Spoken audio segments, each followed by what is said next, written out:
Xin cho con thiên nhược suy ngẫm lòng giá Giêsu mỗi tình thiên cung.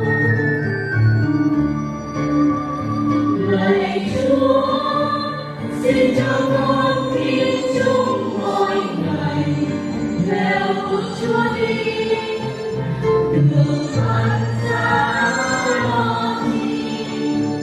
Xin hôn lên lòng tình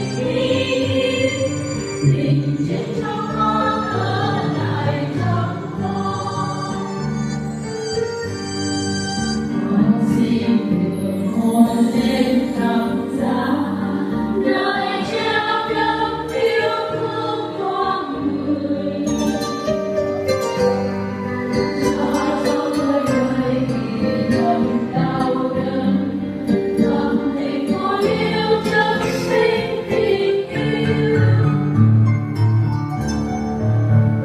Xin vì hôn nhân thánh giá, xin tha thứ bao nhiêu lỗi lầm,